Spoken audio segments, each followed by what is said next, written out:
नमस्कार मैत्रिणींनो, माझ्या चॅनलमध्ये तुमचे स्वागत आहे।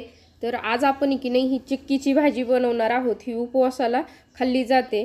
तर हा एक भोपळ्याचाच प्रकार आहे चिक्की म्हणजे। तर ही नवरात्रामध्ये खाल्ली जाते, एकादशी असेल तर त्याही उपवासाला ही चिक्की खाल्ली जाते।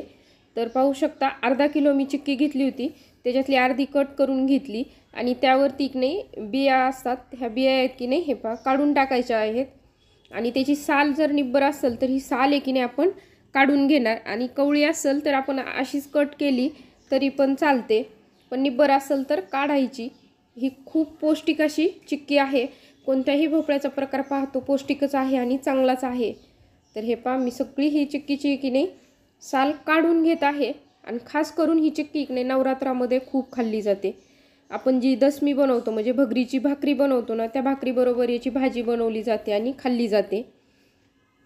किंवा भगर बनवतो त्या भगरीमध्येही ही चिक्की टाकली जाते, मग छान होते भगर खाण्यासाठी। तर पाहू शकता ही चिक्कीची फोड एक नाही मी कट करायच्या अगोदर धुवून घेतलेली आहे। आता ही चिक्की आपण कट करून घेत आहोत। तर आपल्याला हवी त्या आकारामध्ये आपण लहान मोठ्या अशा छोट्या फोडी करू शकतो। तर मी छोटी छोटी कट करत आहे, भाजी करायची आहे त्यामुळे। तर ही सगळी चिक्की अशीच कट करून घ्यायची आहे।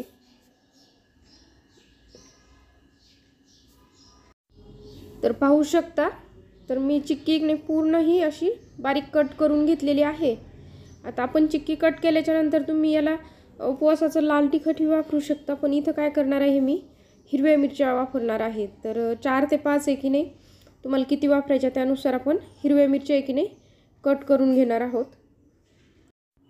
तर इथं पाहू शकता मी हे 5 हिरव्या मिरच्या घेतलेल्या आहेत, ह्या धुवून घेतलेल्या आहेत। हे आता बारीक कट करून घ्यायच्या।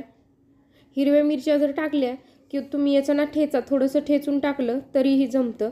आता उपवासाला काय करतात लसूण खात नाही, जिरे मोहरी खात नाही, त्यामुळे की नाही अगदी नुसत्या मिरच्याच ह्या अशा कट करून घेतल्यात किंवा तुम्ही ठेचून टाकल्यात तरीही जमल। तर पाहू शकता गॅसवर की नाही पॅन ठेवलेला आहे, त्यामध्ये 1 चमचा तूप टाकलेला आहे। तुम्ही इथं शेंगदाण्याचं तेलही वापरू शकता। तूप गरम झालं की त्यामध्ये आपण जे 4 ते 5 हिरव्या मिरच्या कट करून घेतल्यात त्या टाकलेल्या आहेत, त्या तळून घेतल्या की यामध्ये लगेच आपण कट करून घेतलेली चिक्की टाकलेली आहे। आता हे आपण चांगलं असं फुल गॅसवर आपण हे फ्राय करून घेणार आहोत।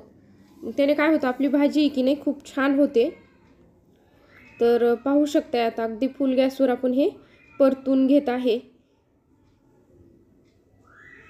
तर अगदी चांगलं असं हे फुल गॅसवर आपण परतून घेत आहोत। तर हे परतून घेतल्याच्या नंतर यामध्ये काय करायचं चवीनुसार की नाही मीठ टाकायचं। मीठ टाकल्यावरही आपण ही भाजी की नाही अशी चांगली परतून घेत आहोत। आता इथं काय केलेलं आहे गॅस कमी केलेला आहे आणि त्यावर म्हणजे झाकण ठेवले, 2 मिनिटाची वाफ घेतलेली आहे। तर पाहू शकता वाफ घेतल्याच्या नंतर आपला हा भोपळा जे आहे का चिक्की ही लगेच शिजते। पाहू शकता किती सहज आपली फोड की नाही शिजलेली आहे, ती दाखवली आहे मी तुम्हाला। यानंतर लगेच यामध्ये की नाही 4 चमचे शेंगदाण्याचं कूट टाकलेलं आहे। कूट टाकल्याच्या नंतर ही चांगलं असं आपण हलवून घेतलं आहे। तर पाहू शकता आपली भाजी अगदी खाण्यासाठी रेडी झालेली आहे। तर ही मी खास करून नवरात्रामध्ये केलेली भाजी आहे। तर ही भाजी की नाही दशमी बरोबर मी दशमी बनवलेली आहे, तर ही भाजी दशमी बरोबर खाल्ली जाते। मी बनवलेले व्हिडिओ तुम्हाला आवडत असतील तर माझ्या चॅनलला लाईक शेअर सबस्क्राईब नक्की करा।